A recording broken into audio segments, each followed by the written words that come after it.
Student, তোমরা যারা ক্যালকাটা ইউনিভার্সিটির আন্ডারে থার্ড সেমিস্টারের ছাত্রছাত্রী আছো এবং তোমাদের এডুকেশান অর্থাৎ শিক্ষাবিজ্ঞান সাবজেক্টটা মাইনর সাবজেক্ট হিসাবে আছে, তোমাদের জন্য আজকের ক্লাসটা খুবই গুরুত্বপূর্ণ।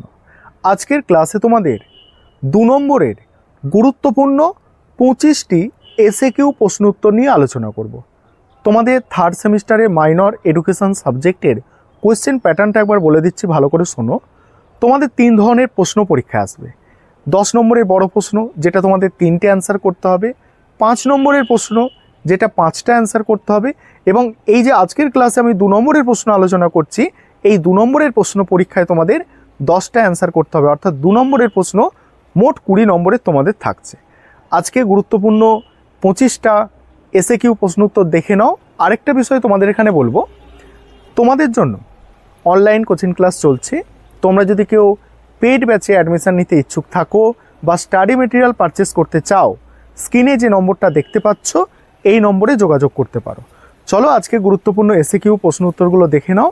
এটা তোমাদের এসএকিউ প্রশ্ন উত্তরের দ্বিতীয় ক্লাস। এর আগের ক্লাসে আমি 30টা আলোচনা করেছি প্রশ্ন 2 নম্বরের। আজকের ক্লাসে তোমাদের 31 নম্বর থেকে আলোচনাটা শুরু করছি।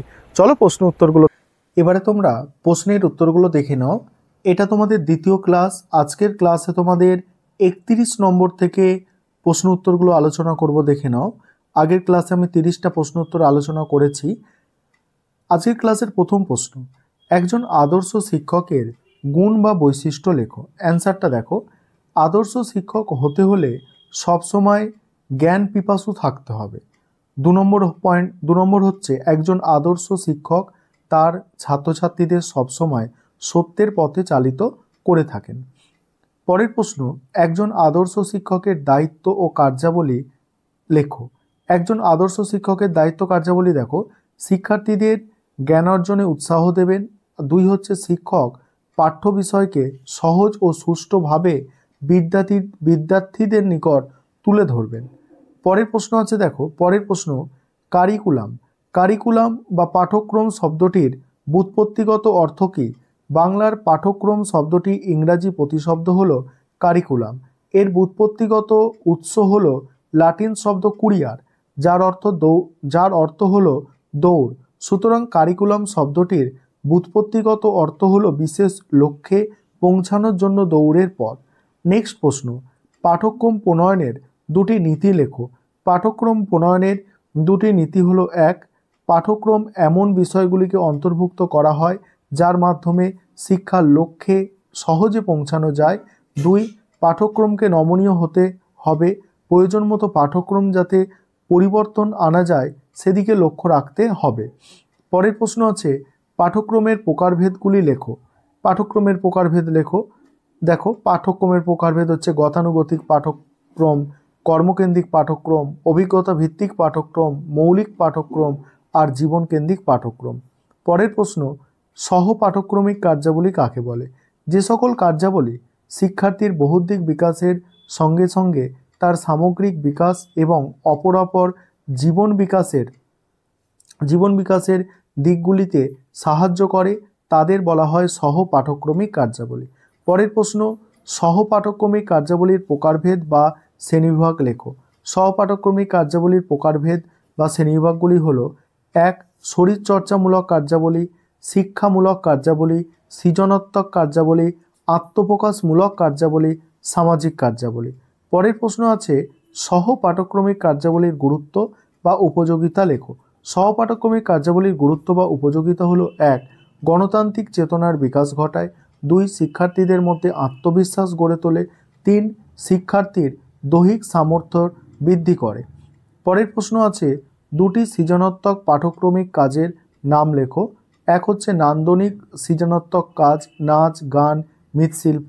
2 হচ্ছে বৌদ্ধিক সৃজনাত্মক কাজ, তাৎক্ষণিক বক্তৃতা, বিতর্ক সভা, সেমিনার প্রভৃতি। তারপরে আছে দেখো 40 দাগের প্রশ্ন, প্রথাগত শিক্ষা কাকে বলে? প্রথাগত শিক্ষা হলো এমন একটি শিক্ষা ব্যবস্থা যেখানে শিক্ষক কেন্দ্রীয় ভূমিকা পালন করবে এবং শিক্ষার্থীরা সাধারণত একই ধরনের পাঠ্যক্রম অনুসরণ করে। এই ব্যবস্থায় শিক্ষক শিক্ষার্থীদের তথ্য আদান প্রদান করেন এবং শিক্ষার্থীরা সেই তথ্য মুখস্থ করার চেষ্টা করে।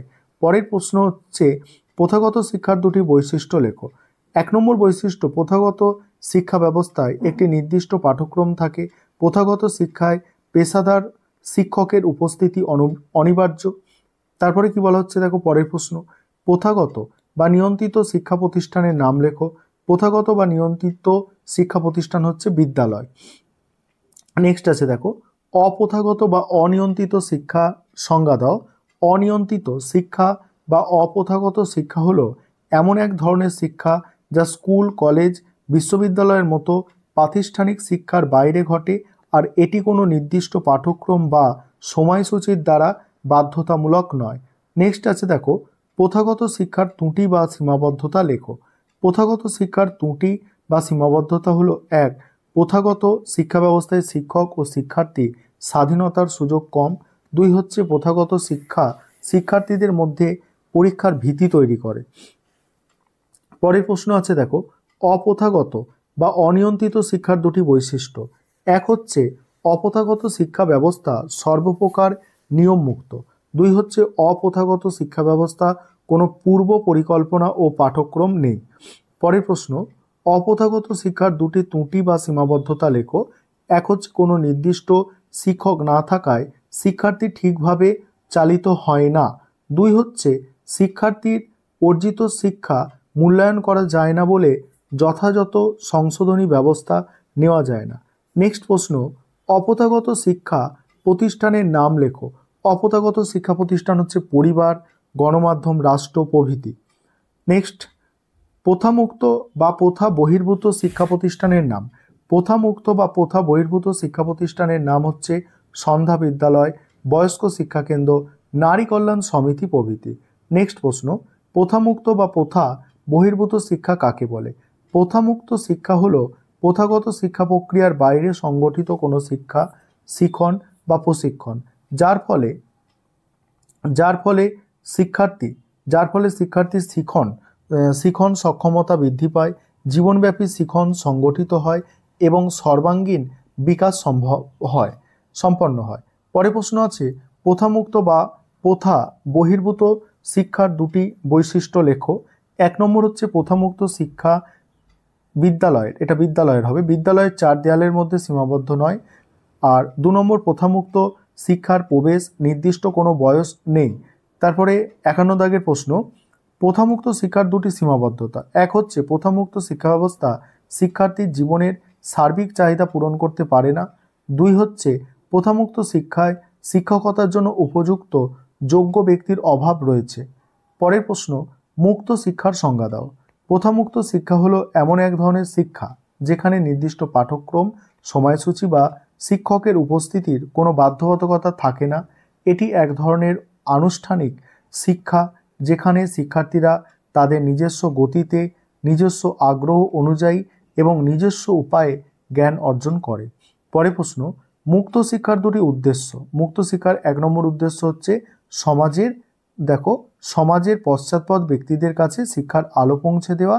আর 2 নম্বর হচ্ছে বিদ্যালয়ে ছুট এবং প্রত্যন্ত অঞ্চলের মানুষদের কাছে শিক্ষার সুযোগ প্রসারিত করা।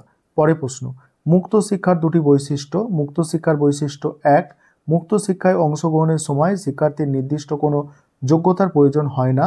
2 হচ্ছে মুক্ত শিক্ষা গৃহ নির্ভর শিক্ষা। তারপরে প্রশ্ন, মুক্ত শিক্ষার গুরুত্ব বা উপযোগিতা লেখো।